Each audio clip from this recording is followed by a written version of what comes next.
হর হর মহাদেব। আজকের দিনটা শুরু করলাম মহাদেবকে অভিষেক করানোর সময়। সবাই কেমন আছেন? আশা করি সবাই ভালো আছেন। চলে এলাম আবার একটা নতুন ভিডিও নিয়ে, আশা করি আপনাদের ভালো লাগবে।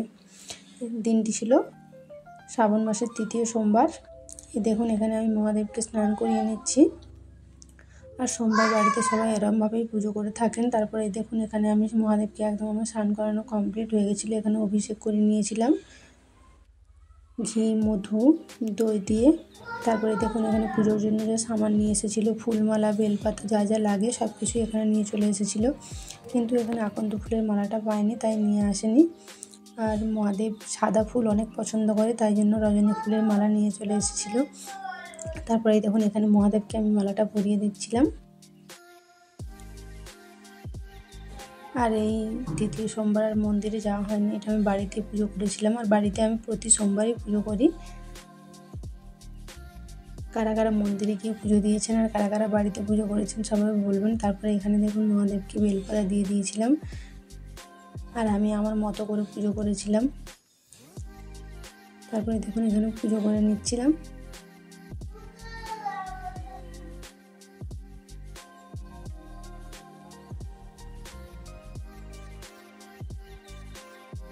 তারপর এখানে আরও যে ঠাকুরগুলো ছিল, সেই ঠাকুরগুলোকেও আমি সব ভালো করে একদম ফুল দিয়ে সাজিয়ে নেবো। আর অনেক ফুল নিয়ে এসেছিলো, আর আমার অনেক ফুল দিয়ে ঠাকুরের পুজো করতে অনেক অনেক ভালো লাগে। তারপরে দেখুন, এখানে আরও লক্ষ্মী নারায়ণ, তারপর লক্ষ্মী, গণেশ, আরও যত ঠাকুর ছিল সব ঠাকুরগুলোকে আমি ভালোভাবে একদম ভালো করে সাজিয়ে নিয়েছি। এই দেখো, তারপরে এখানে আরও ফুল বেঁচেছিলো, তাই এগুলোকে দিয়ে একটু ভালোভাবে সাইডগুলো সব সাজিয়ে নিচ্ছিলাম। আর সত্যি অনেক ফুল দিয়ে ঠাকুরের পুজো করতে এমনিই অনেক ভালো লাগে।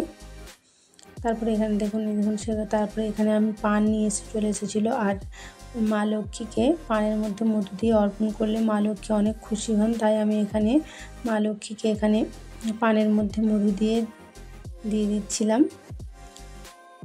নিয়ে এসেছিলো বলে তাই দিয়ে দিয়েছিলাম, কারণ বৃহস্পতিবারটা এমনিতেই লক্ষ্মী পুজো হয়।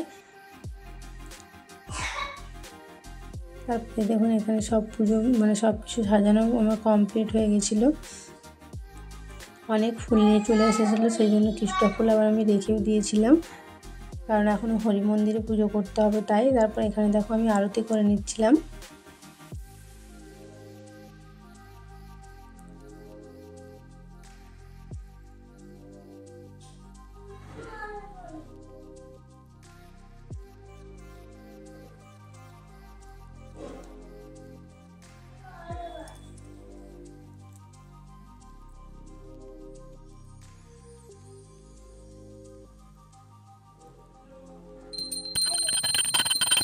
তারপর এখানে কর্পূর জ্বালিয়ে নিচ্ছিলাম, কর্পূর আর ঘি দিয়ে।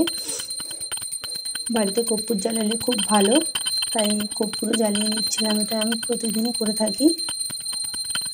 তারপরে দেখুন, এখানে পুজো আমার প্রায় কমপ্লিটই হয়ে এসেছিলো। তারপরে এখানে মহাদেবের মাথায় দুধ ঢেলে দিচ্ছিলাম, দুধ আর গঙ্গা জল মিশিয়ে ঢালছিলাম।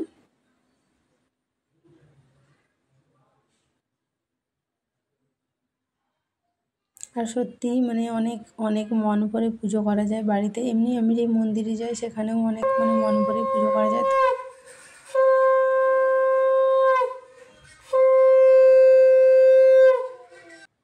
তারপরে দেখুন, এখানে নারকেল ফাটিয়ে নিচ্ছি।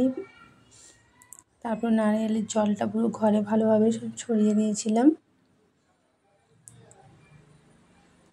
তারপরে এটা ঠাকুরের কাছে অর্পণ করে দিলাম। তারপরে এখানে আমি ধুনো দেবো। এই দেখুন, ধুনো দিচ্ছি। আর ধুনোর গন্ধটা সত্যি অনেক ভালো লাগে। আর বাঙালি বাড়িতে ধুনো দেওয়া মানে পুজো সত্যিই মনে হয় আর অনেক অনেক ভালো লাগে। এই দেখুন, এখানে আমি ধুনো দিচ্ছিলাম পুরো ঘরের 4 সাইডে, পুরো রুমের মধ্যে সব 4 সাইডে পুরো ধুনো দিয়ে দিচ্ছিলাম ভালো করে। আর এই মেয়ে দেখুন, মেয়ে সব সময় কি বলবো, পেছন পেছন ঘুরতে থাকে। ও সব সময় আমি যেদিকে যাব ও ঠিক আমার সাথে সাথে ও ছাড়া ওকে চলতেই হবে। ও সব সময় দুষ্টুমি চলতেই থাকে। আর কাদের বাড়িতে পুচকিগুলো এইরকমভাবে দুষ্টুমি করে সবাই বলবে।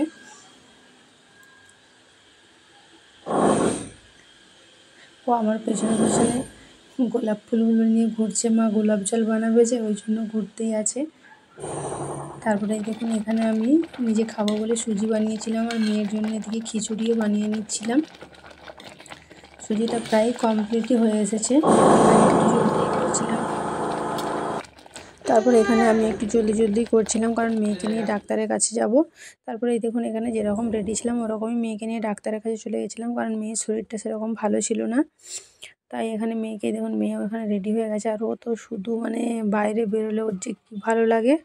তারপরে দেখুন এখানে আমরা চলে এসেছিলাম, রাস্তাটা দেখুন পুরো ফাঁকা, কারণ দুপুর টাইমটা হয়ে গেছিলো তো, প্রায় তখন 1:30টা বাজে, পুরো দুপুর হয়ে গেছিলো, ওই জন্য মানে রাস্তা পুরো একদম ফাঁকা ছিল। এই রাস্তাটা সন্ধেবেলায় হলে একদম যে কত ভিড় থাকে, মন্দিরটা আমি আগেও আপনাদের সাথে শেয়ার করেছি কত খালি দেখুন, কিন্তু ডাক্তার কাছে দিয়ে দেখছি প্রচণ্ড ভিড়, তাই আর ডাক্তার দেখবে না, সন্ধেবেলায় ডেকেছিল।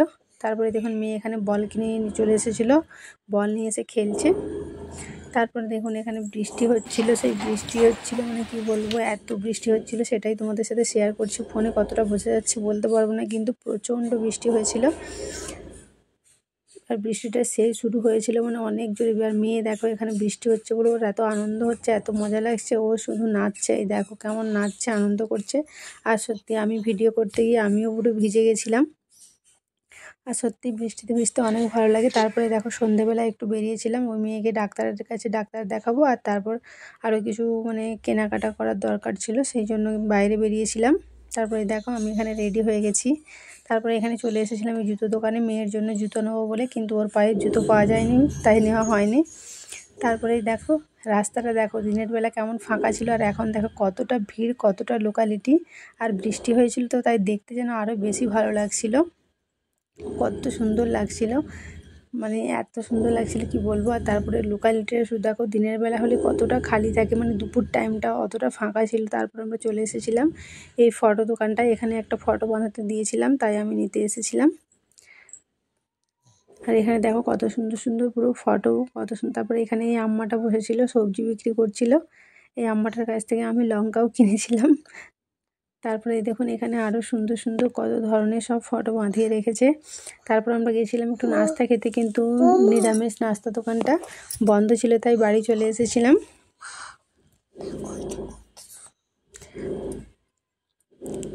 তারপরে দেখুন আমরা বাড়ি চলে এসেছিলাম, বাড়িতে এসে এই দেখুন নাস্তা খেতে বসে পড়েছিলাম। আর ভিডিওটা যদি ভালো লাগে সবাই প্লিজ লাইক কমেন্ট শেয়ার করবেন, আর যেইভাবে আমাকে ভালোবাসা দিচ্ছেন এইভাবেই আমাকে ভালোবাসা দেবেন। এটা কি বলুন, আপনারা যদি বলতে পারেন বলবেন, দেখে বলুন এটা কি ভিডিও। চলো টাটা, ভিডিওটা এখানেই শেষ করছি। আর ভালো করে খাওয়া দাওয়া করে নাও, টাটা।